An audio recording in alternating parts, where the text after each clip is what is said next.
live from Myrtle Beach, South Carolina. It's Tuesday night, and it's ScaryCast. I'm Dr. John Stamey, and we're so glad to have everyone here tonight. Matt Delp has a hall pass. We got a couple of great commentators, and one of our ScaryCasters is our guest because he's got lots of stuff going on, and that's really good.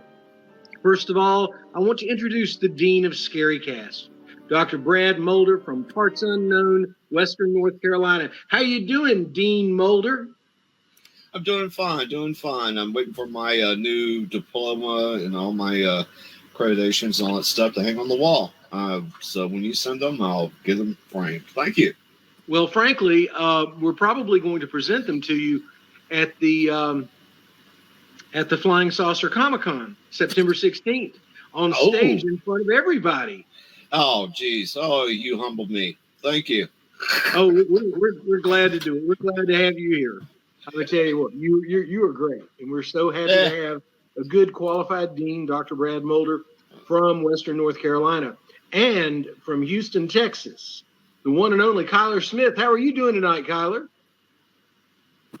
Doing really good. We just got back from Canada because we had our wedding out there, so now I'm just sitting on here with you guys eating some pineapple chunks.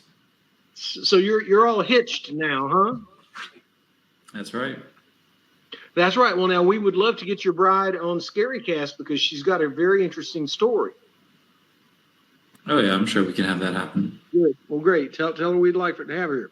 And I'd like to introduce a ScaryCaster who is also our guest tonight, the one and only Elijah Henderson from, oh my goodness, I want to say Crossville. No, you're from Clarksville, Tennessee. I'm sorry, I get these weird flashes in my head, but you're from Clarksville, Tennessee. You are well known as a videographer, the head of the Cryptid Research Institute, and an explorer of the dangerous land between the lakes. Good to have you here, Elijah.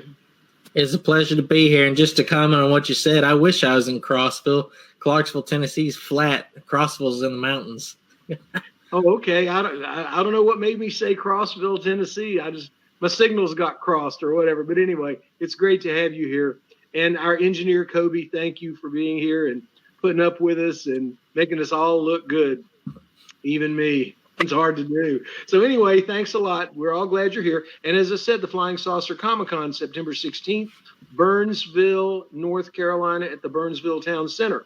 And what we are going to do, and I am sitting here right next to the radionics machine that is pumping out the intent. I actually have no idea. Do what? Do what, Kyler? I apologize. I thought I was on mute.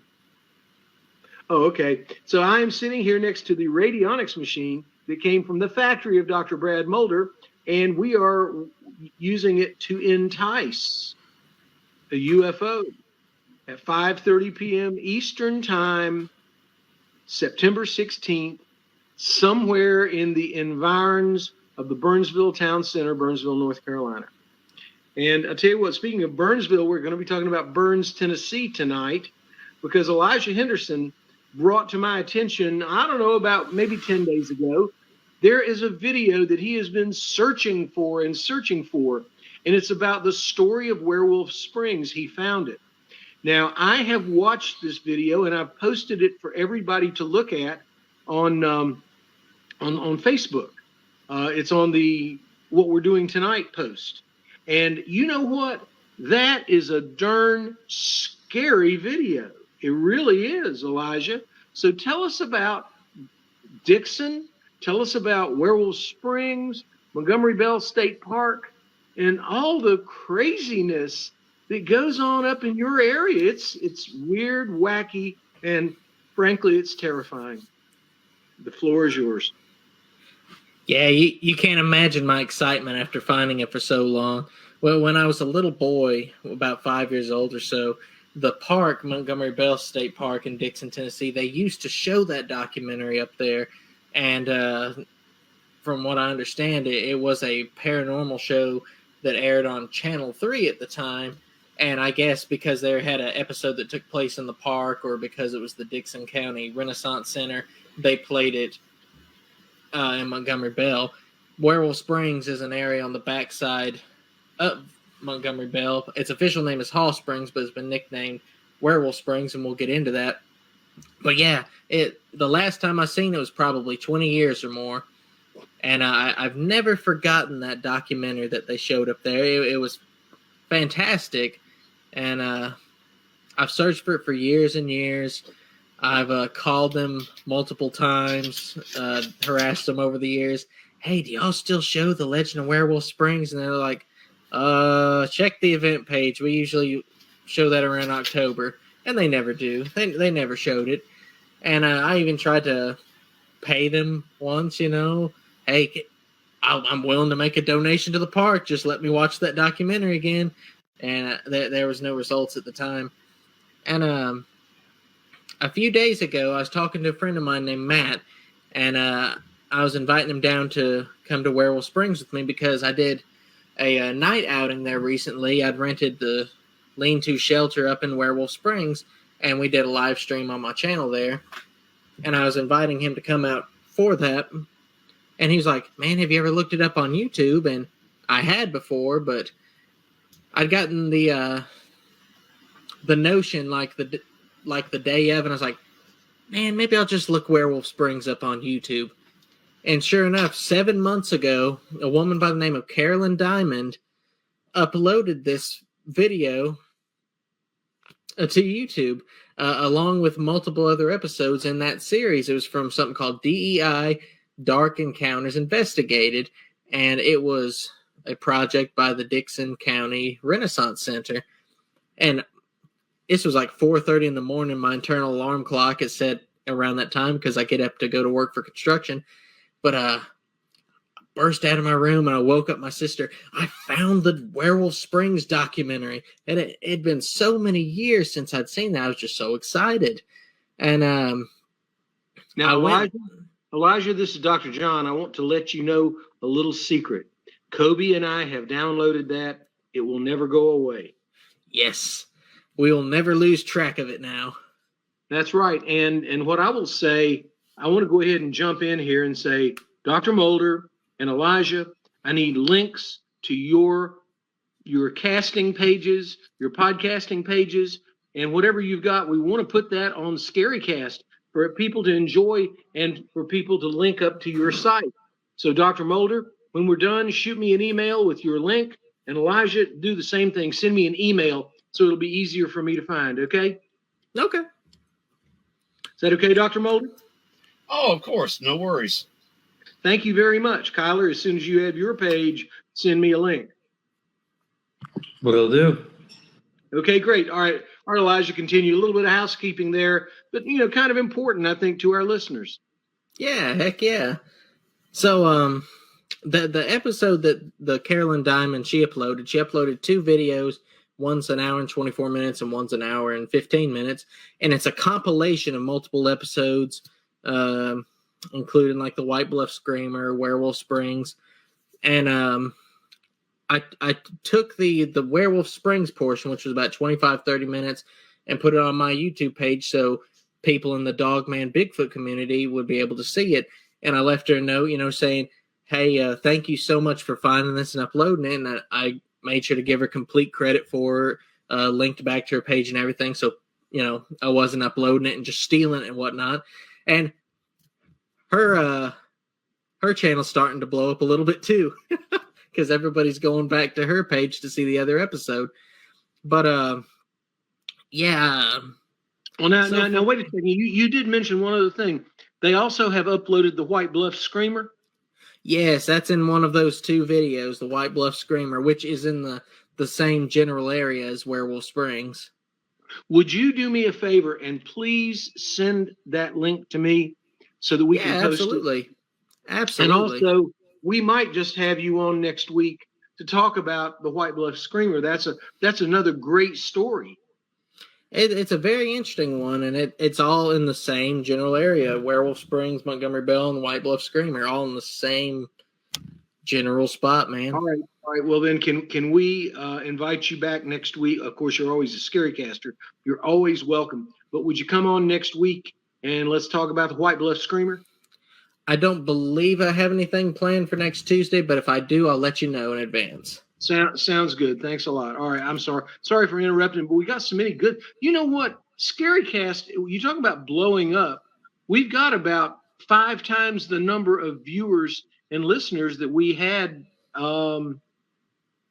before we went to audio and video. So I mean, this move has been great, and we're going to be getting our YouTube channel going, and I have a feeling we're going to have even more listeners for ScaryCast. So anyway, we're all going to work together. Dr. Mulder has got a really ballin' podcast, and because he had this guy on named Dr. John, and he was kind of fun. I guess Dr. Mulder, was Dr. John an okay guest? Yeah, he was okay in comparison to everybody else I have on there as a guest. Yeah. You are the worst. and that's why we made you the dean. You keep us honest. But thanks a lot. It was so much fun. All kidding aside, yes, it was great. And I mean, I couldn't ask for a better testimonial as to the effectiveness of these machines than you, because just all you had to do is tell about your experiences using the machines, and I mean, heck, that was a show in itself. I had a whole nother record day today, so. Oh yeah. Oh, I'm not shocked. All right, Elijah, I'm sorry. I just had to give some props to. You know what? Every one of you are such great friends, and I really appreciate what you do for your respective communities and for what you bring to ScaryCast. And thanks a lot, and we really appreciate it. So anyway, continue on, Elijah. I promise to shut up. Oh, you're good, John. It's no problem, brother. But yeah, specifically the Werewolf Springs portion I put on my channel because there's a lot of people that want to see that, and that video is really the reason why I'm involved in Cryptozoology today. That video, because when we were down there camping, the ranger came around and invited us all out to have a park showing of the Legend of Werewolf Springs, and they had an outdoor amphitheater. It wasn't very big, but they brought along the push cart with the TV on it, kind of school style, VCR on top of it, and all that, and they played it for everybody. And after that point, at the time we didn't think there was a werewolf in the park, it would dogman, anything like that. My dad thought it was a misidentified type of Sasquatch that the stories in the video were telling about. And just a little bit of background about that, and we'll elaborate on some of the Werewolf Springs stories as we go along. But it told about the history of the backside of the park, that its official name is Hall Springs. In the late 1860s, a train for the Corn Hog Circus was coming along the tracks on the backside of the park, and it derailed for whatever reason. And, historically, there were railroads that were sabotaged during the time of the Civil War, so maybe that would have been why. I don't know. But either way, their train crashed. It went off the tracks, and their boxcars that were carrying animals split open, and their animals escaped. And they were able to recapture everything except for a male and female creature called either a wild man or a wolf man of Borneo, one of those two creatures. And from that point, people started describing seeing a werewolf in the region, and they were finding their livestock mutilated and eaten upon and whatnot. And they knew something unusual was in the area. And one of the most prominent stories surrounding that area is that a landowner and his farmhand were involved in a building project about 10 miles away from Werewolf Springs. And they picked up some glass windows in their wagon, and they were taking it back to the site. And they're in, I guess, that Werewolf Springs region when they seen the creature standing somewhere alongside the road off in the woods. And they tried to speed up their mules to get away from this thing, and it started chasing them. They sped up their mules a little bit more, and they're going at max speed, and this thing was faster than them.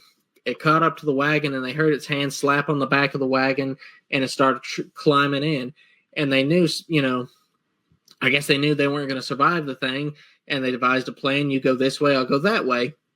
The landowner goes this way, farmhand goes that way, and the creature goes after his farmhand, and he's screaming, "No, stop, please stop."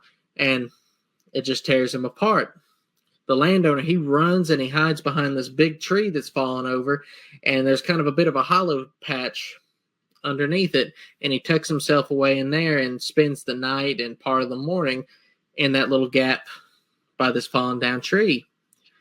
And as it turns out, listen, I know exactly what the guy went through, because the same thing happened to me up in the mountains of northeast Georgia when I had some Bigfoots convincing me to stay inside a cabin, and believe me, they did. And I swore to God I was never going to get out until the sun came up, and it was 7 a.m. I know exactly. But, here's just a quick question. Didn't they have any guns with them?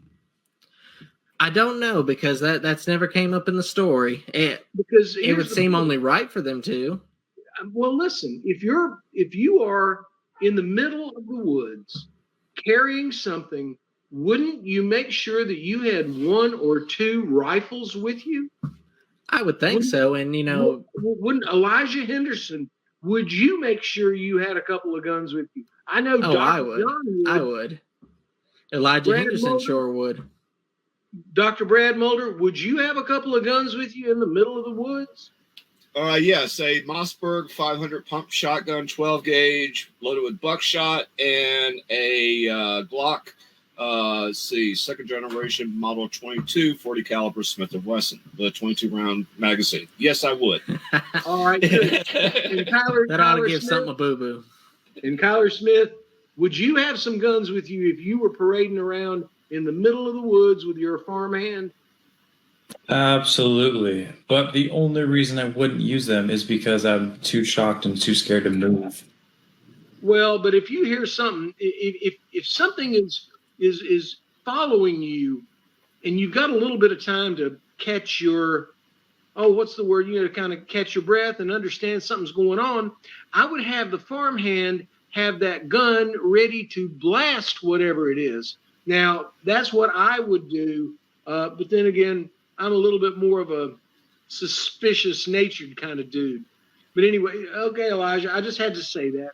Yeah, well, it's a valid point, because you would think one of them would start blasting away at it.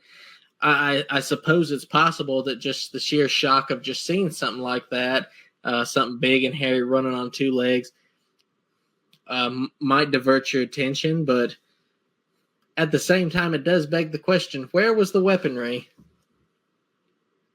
Okay, yeah, that's all I've got to say. I just wanted to make that comment because it seemed very obvious to me. But then again, we were not there, and we were not in the middle. We were not in the line of fire of that creature or whatever it was. So anyway, please continue. I hope y'all didn't mind. I tell you what, Brad, the next time a question needs to be answered, or Kyler, one of y'all ask it, because I know that you guys are smart. You probably thought about the gun question too. So just interrupt Elijah, because he's got a great story. All right, sir, continue. So the gentleman that survived the night, when the morning come, he made his way out to the town and, was telling everybody what happened. And when they came back to the scene, they found his mules all mutilated. Something had just torn up the bodies. And something especially strange was the wagon. It was, tipped over, but there wasn't any drag marks on the ground, so it looked almost like something had literally picked it up and threw it, and there was no trace of the farmhand's body anywhere. Well, apparently, on another situation, following this encounter, they got a bunch of the townspeople together to try to kill this thing and hunt it down, and they brought a little goat with them for bait. And they went down, I think it was where the springs are, and that's actually where I was stationed the other night for my live stream. They got a lean-to shelter out in the woods there, and that's where I took up residence for a while.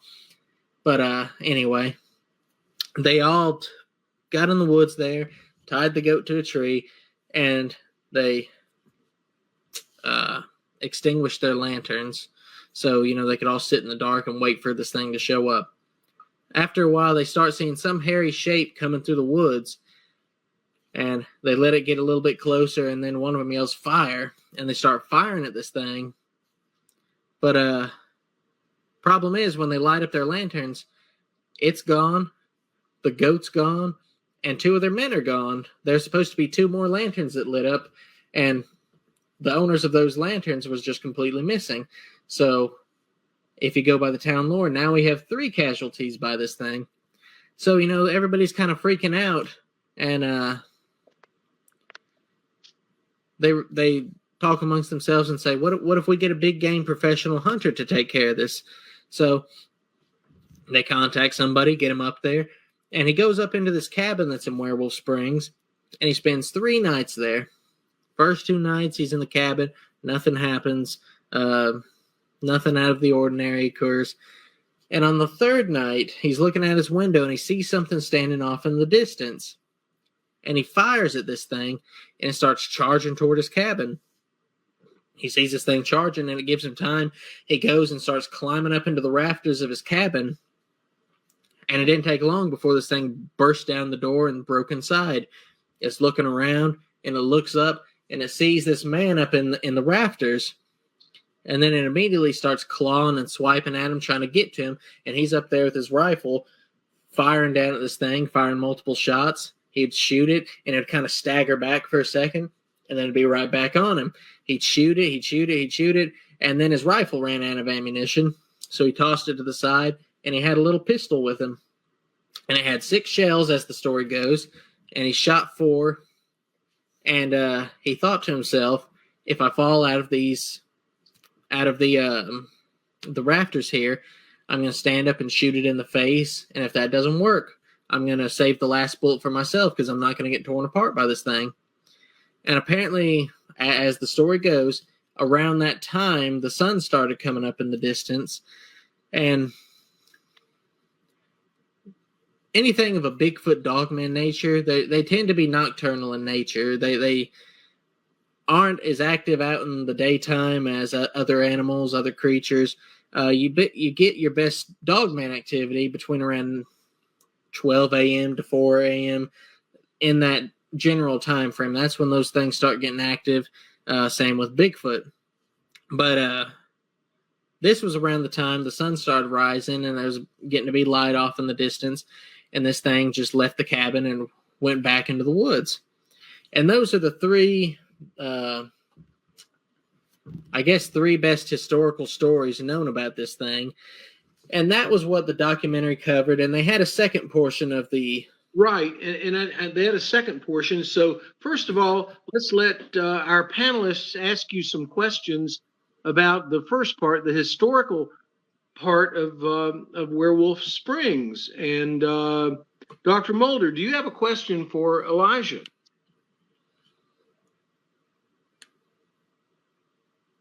Okay. Let's see. What exactly does supposedly the werewolf look like? I mean, does it have like human features? Is it on 2 legs? What makes this thing different from any other cryptid? Well, you could go in a couple of directions there. The name on the documentary, they called it in the circus train crash, the Wolfman or Wild Man of Borneo, and in more modern renditions, it has become either the Wolfman of Borneo or the Wild Man of Borneo. But it was said to have, by the gentleman describing it in the documentary, it was described to have wolf-like features, which would seem to place it in more of a dogman type area. But, there are Sasquatch in the region. My dad, back in 2009, seen 3 of them in the park. And he described those as looking like big Chewbacca's. So we know that's in the park. There's dogman sightings in the park and in the region. I've talked to a gentleman who, one of his family members, seen one standing out in a field. And I think he said it looked like a Doberman, but it was, standing on 2 legs out in the middle of this field. So you potentially could go both directions. It's gotten the description of, a large hairy thing on two legs running around. So technically it could have been a Sasquatch. Technically it could have been a dog man. Not 100% sure. But Okay. with the name Werewolf Springs, my guess is that it would be more toward having those canine features. In that general time frame, there's been a lot of newspapers that would say if there's something, I assume, of a Sasquatch nature, there's a wild man out in the woods. There's a lot of old newspapers from like the 1800s that say a wild man. That seemed, I believe, to be the term for Bigfoot at the time. They'd say wild man or a gorilla out in the woods, There's an interesting book that, what was the gentleman's name that did Missing 411? It was that guy. It was his book, but it was all public domain newspapers from I think as far back to the 1600s. It was all public domain, but it was sightings of giants. Talking about David Pallades? That's the one. That's the guy. But it was all very interesting newspaper articles about wild man sightings, giant skeletons, and gorillas that were seen out in the woods. So, yeah. But to summarize, it could have gone possibly either way. Okay. What's the latest sighting there's been of this creature? How long ago has this thing been viewed, or have people spotted it? Well, it wasn't directly in the Werewolf Springs, but it's kind of interesting. I think this was in the last few years, maybe within the last 10 years. Somebody's seen one outside the back of the Walmart in Burns, Tennessee, out behind the Walmart. Okay. Or that's what was described. They allegedly seen it behind Walmart, so maybe he was getting some shopping done. I don't know. Awesome. Yeah. Awesome. Very cool. Listen, I go to Walmart about every day. That's great. Yeah. Well, and one thing I do agree with you. I've actually read one of the articles from, I think it was 1700s. If memory serves, this was near a place called Hot Springs, North Carolina, which is probably about 30-40 miles as the crow flies to the eastern Tennessee border. Okay, it's right in the mountains, Smoky Mountain, right near the Smoky Mountains, and they were talking about I guess they had an encampment or what have you over that area. And again, this is back in the 1700s, where they were attacked by Bigfoot-like creatures. But what they called them was they were large, hairy men, is what they said. And they came in and they started, raising holy hell, tearing up the camp, screaming, yelling, and that kind of a thing. And so you're right. There's actual articles and some of these old papers and concerning these sightings. So I'm not going to discount it whatsoever. That kind of sounds like the old Ape Canyon story. Mm-hmm. Oh yeah. Well, you know what? I'll tell you what. Next time we have you on, we're going to have Christian McLeod, the Cryptid guy, on, because I think Dr. Mulder, he does some research over in the Hot Springs area. Mm-hmm. If I'm not mistaken, he and I were talking about that this weekend. We were together at an event in Asheville, so it was kind of fun. That's a great point that you made, and we'll keep that under advisement. Those are great questions. Kyler Smith, what have you got to ask Elijah Henderson? Hey, when was this again? So it would have been the late 1860s when the circus crane. I keep wanting to say circus train would have crashed. But that would have been around the time of the Civil War when it would have happened. And I think it seems like I caught in that documentary that the first attack with the wagon would have been maybe about 2 years or so after the train crash. I can imagine a different type of terminology they're using back then. So I feel like, it would definitely be hard to figure out what they're talking about, because the stuff that we use and talk about now is completely different. So even because were you mentioning too, you were looking at old newspapers from back then too, trying to figure out the type of things they were saying, but it sounded like they were talking about, I mean, what we're talking about today. Well, in that book, it'll have newspapers about like 9-foot skeletons that were found, giant skeletons, or a large gorilla was seen loping out of the woods in East Tennessee or something like that. And Sure. the book's about yay big, something like that. It's pretty cool. Now, Elijah, real quickly, can you see if you can find the name of that book? I need to get a copy of that. Because Hold on 1 second. Give me 30 seconds. 30 seconds? I don't know if we can give you 30 seconds or not. Well, He's yeah, got it right behind him. That's great that you're going to help us out with this. This is very important for research and everything. And you know, right here in the middle of ScaryCast, we're not afraid to do research. Ooh, those headphones are getting sweaty. Bigfoot, Wildmen, and Giants, archived articles 1680 through 1923, David Paulides. And let's just go like... Do me a favor, please. Text that to me when the show is over. I'll get a copy, and I'm going to pass it around to Tuesday night ScaryCasters, and maybe we can get David on the show. I mean, we wanted to have him for a long time, and he's a fairly interesting guy here. He's a little standoffish, but that's okay. I'd like to have him on here. And so it'd be an interesting show. He's got the Bigfoot 411 series, and it would be. I think it'd be great. So anyway, thanks a lot for that, and please be sure to shoot me that text. This is important for our research for the expansion of our knowledge. All right, well, I sure will. All right, Kyler, anything else you got? I got one more. I don't know a whole lot about this topic, so this question might be already answered, but are they a government project gone wrong, or are they just coming from somewhere else? Well, I think you got a couple of things going on. You know, in Land Between the Lakes, that's private. Well, not private, I guess, because everybody gets to go on it, but it's government land. You may have something of a Wolfman super soldier thing going on out there. I don't know. But dogman sightings out in that general region date back to the 1700s.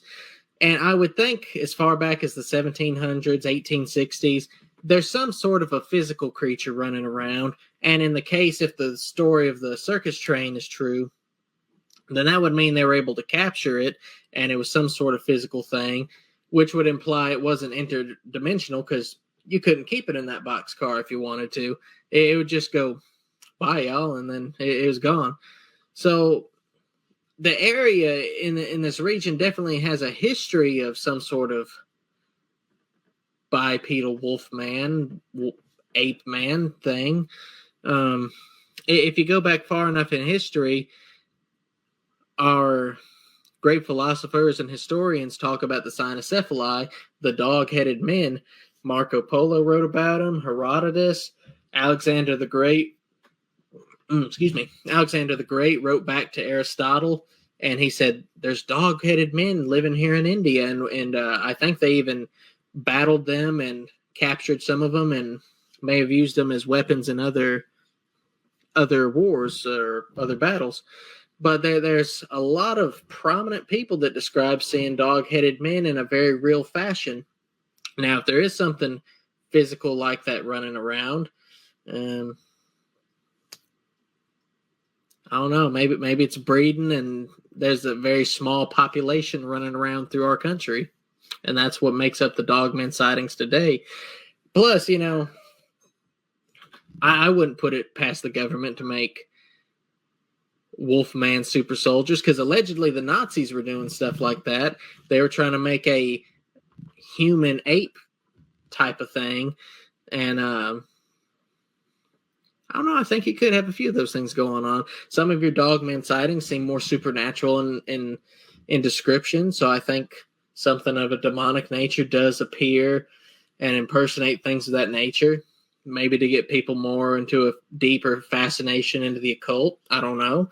But, some of these sightings, people will describe dogmen just looking at them and grinning with the most evil grin, or they may teleport into thin air or just vanish, which some sightings seem to indicate physical creature. Some sightings seem to indicate supernatural. Some sightings seem to indicate government project because, they take place close to military bases. So I think you got a mixed pool of things going on at the moment, honestly. All the above, pretty much, yeah. All of the above. There we go. All right. Well, look, thanks a lot. And by the way, I want to thank two companies for keeping us on the air. First of all, Transamerica, the great life insurance company. If you need anything to know about anything about life insurance, give me a call. I'm Dr. John Stamey with Transamerica, 843-655-8775.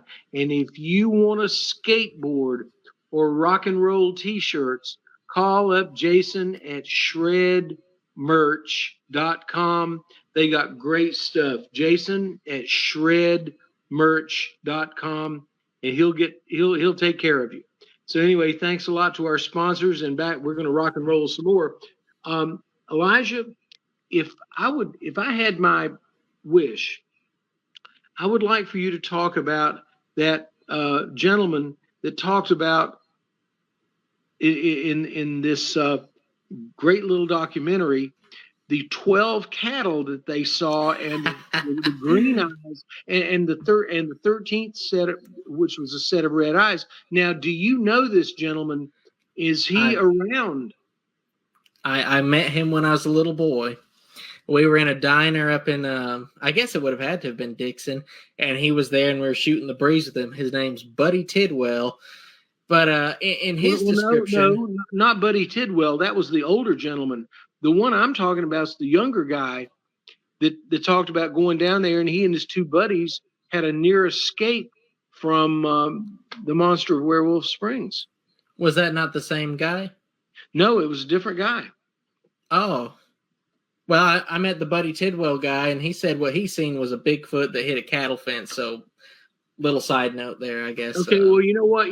We'll both rewatch this, and let's try to find this guy. I think he would be one of the most interesting guests we could ever have, because he and his two buddies almost got caught and taken care of by the monster of Werewolf Springs. So let's see what we can do to find him, okay? In the case of Mr. Buddy Tidwell, I think I found him earlier. I sent him a friend request, and I'm going to just write and be like, were you in a documentary about Werewolf Springs? And I'm just going to hope it's that guy. Well, I don't know that there are many guys named Buddy Tidwell, so you probably got unique. That's right. So anyway, fill us in with the latest and greatest stories about Werewolf Springs from that documentary. Well, if you don't mind me telling, let me tell you a little bit what happened to me after that documentary. Absolutely. We came under the knowledge of where Werewolf Springs was at sometime after we seen that little film. It was a couple of months, and my dad was like, let's all go down there and just check it out. And, we got down there one day. It was me, my sister, my dad, my mom, my grandma, and my cousin. So there were 6 people there who all witness to this. And we got down there. We're walking down the trail. Werewolf Springs is one trail through the woods. The trees it's almost a cutout through the woods, almost a perfect arch through the woods. And you're going down this trail, and we noticed a spot in the grass off to the left. The grass was mashed down, looked like something had been walking through there. So, that kind of indicated to us something went off this way. So we went off that direction. And about shoulder height, there was a branch that was twisted off. It wasn't broken off, it was twisted off, which is a Bigfoot trait. You'll sometimes find where the branches are twisted rather than broken. And we went a little bit further, and we found a half ring of turkey feathers on the ground there, off in the off on the ground. And it looked like something had sat there with a fresh kill and was almost plucking it out and just kind of laying it down around itself. It was a perfect half ring. And following that, we went a little bit further. And at this time, some of the ladies in our company had to answer the call of nature. And following that, I think the wind started to pick up and blow a little bit. And like a storm was starting to move into the area. And a train started coming through on the tracks on the backside of the park, the same tracks that the Cornhog Circus train would have derailed on. And this thing started blowing its whistle. When it started blowing its whistle, something started howling back in reply at this whistle, almost sounded like it was howling in pain. And guys, it sounded literally like a 800-pound wolf howling, and you could literally feel it vibrating and shaking in your chest. Now, it wasn't around us. We didn't see it, but it was still powerful enough of a roar howl that you could literally feel it shake inside of you. And I still have the distinct memory of my cousin running out of the bushes where she'd, been relieving herself and just running out of the greenery. And my dad stopped her and said, "Don't run. If it's an animal, they're prone to attack when you run away from them." So we made our way out of there. And when we were coming into the park, we passed by two ladies that were jogging, and they had one of those, baby things that you strap to your chest and you can carry along the baby. Well, Right. When we were coming back out of the woods, they were heading for the car, and that baby's head, it looked like a bobblehead. They were running so hard trying to get out of there. And guys, this part is absolutely hilarious, like something that would have came from a movie. There are some Boy Scouts in the area at the lean-to that I camped at. And my dad was like, I need to warn them. I need to tell them that there's some sort of big animal out here. So he goes down the trail and meets up with these Boy Scouts. And he goes up to the troop leader and says, "Man, did you hear that?" And the guy looks at him disgruntled and says, "No, this is a deaf Boy Scout group." Marvelous. You can't make that stuff up. Are they all still alive? I have no idea. Oh, my Probably goodness. some of them. That's But, crazy. We left after that point and joined up with a Bigfoot hunting organization sometime after that. So literally, that little documentary is the reason why we are down there. It's the reason why I'm involved in this today. I don't know that I would have ever got associated with the stuff if I had not seen it that one night. And that's why you're here. We're here tonight on this episode of ScaryCast. That's why I'm here. Now, my dad, he was doing construction up in the region, and he was building a school at the time. And the guys talking with him told him a rumor that allegedly that you could see a werewolf walking across that cemetery up there, either on a full moon or at midnight. And that was one of the stories attributed. He heard it, I think, before the documentary. I can't remember. But yeah, the sad part is Werewolf Springs doesn't really get a whole lot of, to my knowledge, a whole lot of activity anymore, because outside of where you park, it used to be big, wide open fields, and now they did a bunch of construction, and there's just a bunch of big, costly houses there, and you don't really get the same activity there that you used to. Now, in fairly recent years, we found Bigfoot footprints, and I even found what I think may have been a Dogman footprint. I got pictures of it somewhere. But it doesn't hit the same way up there. Now, here's what's kind of funny. In more recent years, the actual campground inside the park where, everybody's at, you still seem to have some fairly decent Bigfoot activity. I was up there for the Christmas season, and we heard some impressive howls up in one of the areas that everybody traffics through a lot. And this is as of a couple of weeks ago. My cousin was camping down in the main campground with everybody else. It's summertime. There's a lot of people, a lot of families camping. You can still hear things howling out in the distance around the campground. And you can just sit there around your fire and just hear strange things hooting and hollering off in the distance, I guess, as it gets later toward the night. So I assume something's still there, whether it's the Sasquatch, it's the dog man, what have you. Somebody's just got to find it. And live to tell the tale. And live to tell the tale. Absolutely. Exactly. All right. I tell you what, that is great. And what we'll do is, assuming you'll be with us next week, we'll talk about the White Bluff Screamer and talk a little bit more about the very end of this documentary, which is now posted on our Facebook page. But anyway, I'd like to ask Kyler and Dr. Mulder, our dean, to do the last round of questioning with Elijah Henderson from Land Between the Lakes and Clarksville, Tennessee. Got it right, didn't I? There you go, my friend. All right, Kyler, what would you like to ask Elijah? All right, what in the world and who in the world gave this guy the permission to go out in the woods with a bunch of deaf kids?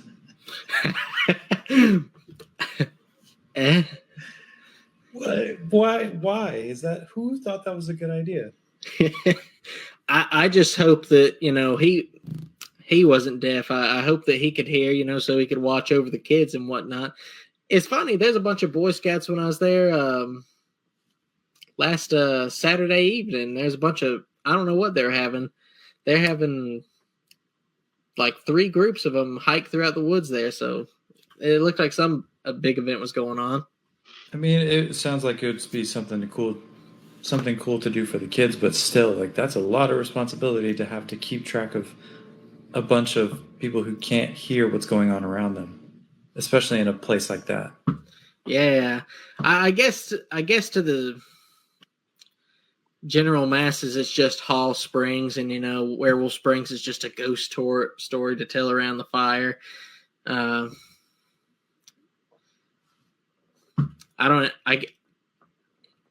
guess that would imply that the troop leader was deaf too, because my dad asked, "Did you all hear that?" And he said, "No, this is a deaf Boy Scout troop." So I'm assuming everybody was deaf, actually. Okay. Wow. All right. Jeez. I don't really have any other questions. That was my comment. That's an interesting comment. It's kind of like mine a little bit earlier. And Elijah, that is definitely something. I cannot wait to visit Werewolf Springs with you during the day. Come on down. We'll check it out. But what we need to do is get a drone for the night. How does that? Shoot, I'm game. We just lost him. We've lost Dr. John. That does sound like a good idea. Yeah, it does.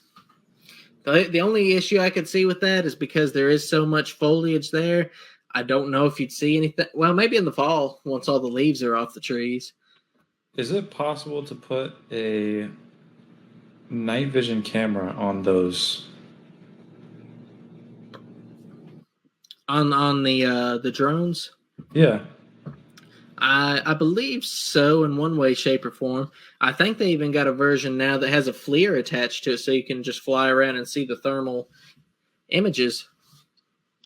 Well, we need to probably see if we could get some of that marshaled together, and maybe I know some person that will help us do this. So anyway, we'll see what we can do, and that's a great answer. All right, Dr. Mulder, you get the last word and the last question on tonight's ScaryCast for Tuesday.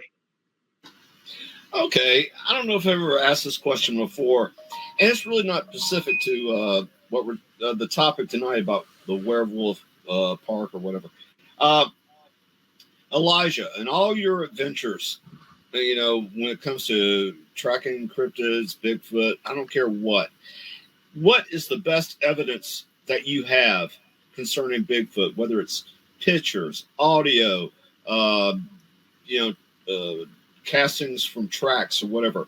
What evidence do you personally have that you've personally, gotten yourself from all your research that you could tell us about? Well, personally gathered, I don't know where it's at anymore, but we used to have. There's an interesting phenomenon, and John, you may have heard of these before. sometimes find cedar balls, the shavings, the cedar bark shavings. Sometimes you'll find where those have been peeled off and they've been weaved together in a ball, and sometimes they smell like something's peed on them too. I used to own one of those cedar balls, and I don't know what happened to it. That was a long time ago, but that was an interesting thing. And we found a lot of, the strange teepee structures off in the woods where nobody should be, footprints before. I haven't got to make a cast yet. I haven't found a footprint good enough to make a cast. I got my fingers crossed on that one. Now, I do got some replica casts, but I didn't cast them, so, Yeah. I couldn't say like, oh, absolutely, this one's real here. Now, if you'll give me just 1 second, this won't take but a second. Here's what I like about Elijah. He likes to go bring stuff. He's a show and tell kind of guy. Good questions, Dean Mulder. Well. All right, y'all. So, when I was a little boy, right after we got involved with Werewolf Springs, and we joined that organization called Chattahoochee Bigfoot Organization, they did work out of Standing Stone State Park in Overton County, Tennessee.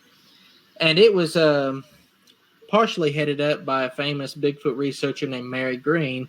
And she was very famous, and unfortunately she passed away some years back. But she was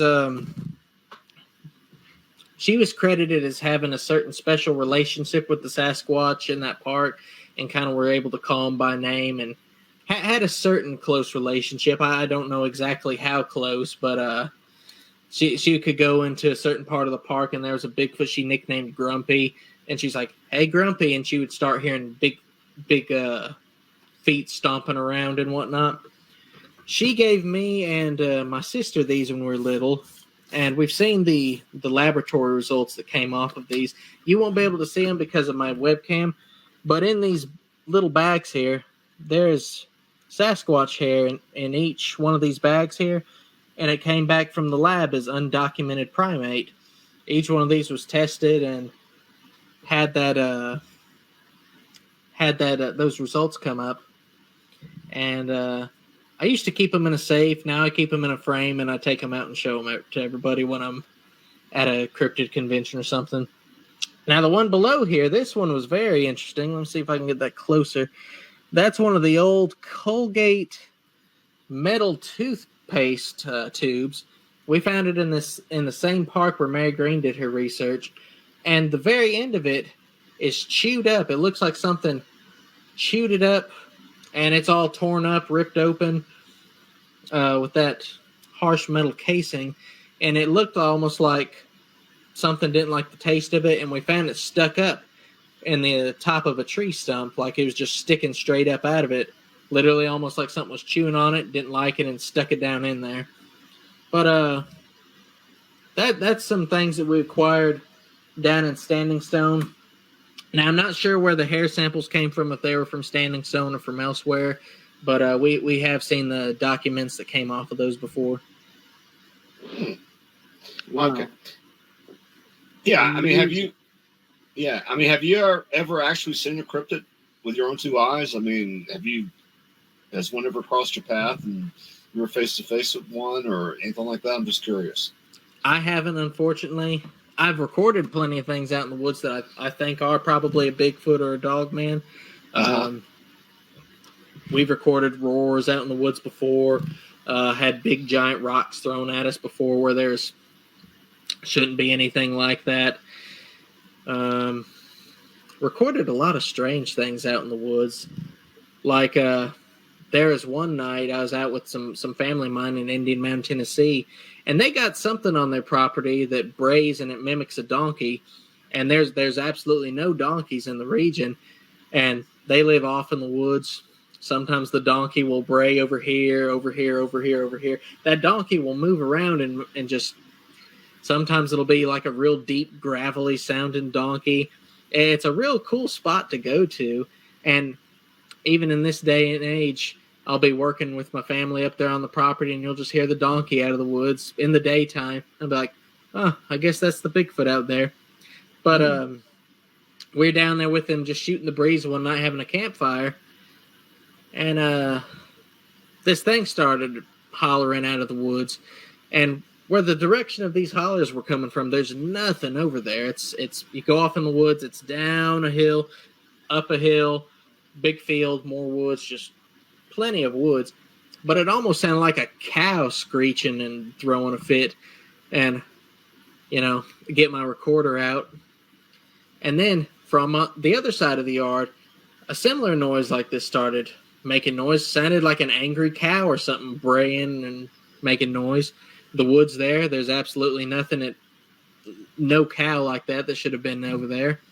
And I started making gorilla style grunts at it. That sounds strange to say, but I just started kind of grunting at it.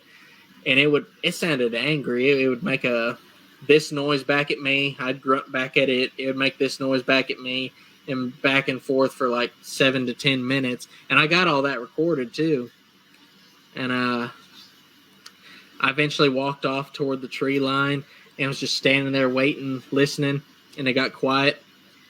And what was kind of funny was when I turned around and was walking away, it's like it knew I was walking away because it started going in full force making these sounds. And by that time, I was done grunting at it, and it stopped grunting after it made its big act, almost like it wanted the last word in or something. I don't know. Wow. Sounds like some dates that I've had that wanted the last word. I know that. All right. Well, those are good questions. And Elijah, you have been a lot of fun to talk to tonight. And hopefully we can get you back next week as a guest so that we can talk a little bit more finish up Werewolf Springs, talk about the White Bluff Screamer, and lots of other great topics. So I wanted to thank you very much. Let's everybody shoot this on our podcast pages, on our Facebook pages, on our YouTube channels, and let everyone know that this is available. Ladies and gentlemen, this is ScaryCast Tuesday, and it's kind of a cool program. You see, it's like different from ScaryCast Monday, and this coming ScaryCast Thursday is going to be the biggest surprise of all. Returning from an absence of almost 11 years from radio, Mobius is coming back with me for Stranger Stories, and it's going to be a blast. So I want to invite everybody to come out and listen to Stranger Stories on Thursday night, ScaryCast, 9 p.m. right here, same bat time, same bat channel. I want to invite, of course, everyone next week, Monday night ScaryCast with Robin McCrae and the Dean of Monday night ScaryCast, Dr. Trey Dunaway. And of course, next Tuesday night, me and Elijah Henderson will be our guest, and Dr. Brad Mulder and Kyler Smith, and we're going to have a blast. So please join us next time. Anybody have anything to say other than goodbye? John, do you mind if I say one more thing about Werewolf Springs? It's a real quick story, but I think y'all... Please do. I mean, we got you here. We're really lucky to have you here, Elijah. So if you got the story, tell us. I think y'all get a real big quick kick out of it. It's not a long story, but it was in the early 2000s. My dad and another gentleman were down there researching in the middle of the night down at Werewolf Springs, trying to rustle up some activity of something. And they kept hearing the most horrible roaring off in the woods. And they're like, man, what is that? What is that roaring? And they kept hearing this roaring again and again and again. And as it turns out, where Werewolf Springs is situated, there's a drive-in theater fairly close by. And this night they were having showings of the original Hulk movie. And they're hearing the Hulk roaring. Uh-oh. That's kind of a cool story. That's all I got. All right. Thanks a lot, Elijah. Thanks, Kyler. Thanks, Dean Brad Mulder. We're glad everyone's here. We'll see everybody next week. Same bat time, same bat channel on the one, the only ScaryCast. Take us home, Koby.